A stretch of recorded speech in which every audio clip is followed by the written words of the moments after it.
Well, we talked a moment ago about Alaska, where Sarah Palin's favored candidate, Joe Miller, is having a real rough go of it. Our Neil Karlinski caught up with Mr. Miller on the campaign trail yesterday. Here's some of their conversation. Let me ask you about Sarah Palin. How important is she to this campaign? Big event coming up. Well, she's there. She's one of many supporters that are going to be there. You know, she has not campaigned during the general election. This has been Joe and his team out there campaigning. Every one of the supporters to our campaign is important. There's no question about it.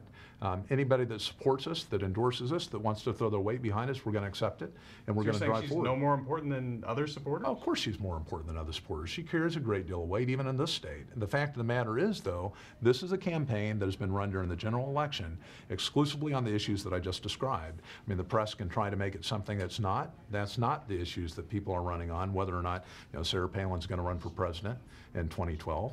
The question that's before voters, does Joe Miller provide a vision for the state of Alaska? Is it better than the vision of the past that's provided by Scott McAdams and Lisa Murkowski? And I think we're going to find out on November 2nd, the Alaskans agree with Joe Miller.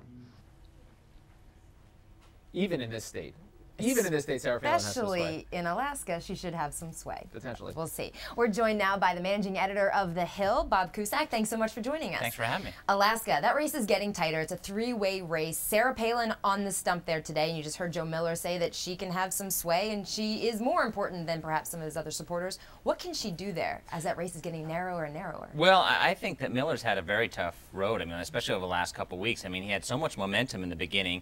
Murkowski launched this long shot bid. Yeah. I think she's got a decent shot to win now. And a lot of Republicans in Washington secretly want her to win. They're not saying so, but the campaign committee, the Republican campaign committee, is not really helping Miller that much. Right. Well, they know that Joe Miller and a lot of Tea Partiers would give them such fits overall. Yeah. What do you make of this? It seems like the president is closing with Jon Stewart. We've got the big interview last night, which is probably the last big interview he's going to give pre-election.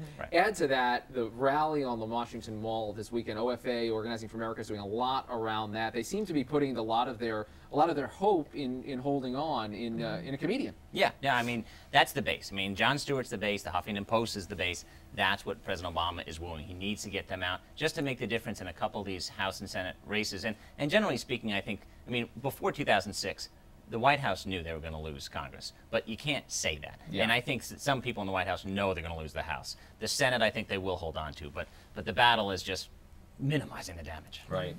Do you think, though, I mean, you're not going to see any candidates out there at this rally this week. Everybody's going to be back in their districts campaigning, but do you think this is something that could perhaps backfire on Democrats by aligning themselves with Jon Stewart? If you get out there, I mean, we've seen a rough lineup. It just says comedians. What if there's something inappropriate? What if there's something that just rubs people the wrong way in a district who just say, that doesn't represent what I think? Well, certainly, Karen. I mean, we remember Stephen Colbert coming before Congress. I mean, that was awful for the Democrats. And so, therefore, they may not be taken seriously. This may not work. And that certainly independent voters who flocked away from President Obama may say, this party is basically a joke. So now, can it work? Yeah, but it's a fine line. And Bob, what are you expecting on November 3rd? After the dust settles, what is, other than going to India and Indonesia, what is the White House going to be doing, do you think, to deal with the new realities in Washington? Well, the White House has to change. I mean, they're going to have no choice because I think Republicans are going to have a narrow majority in the House, and they're going to have to get some stuff through. So I think that here's a chance actually for President Obama to do what he said. I think he was handicapped by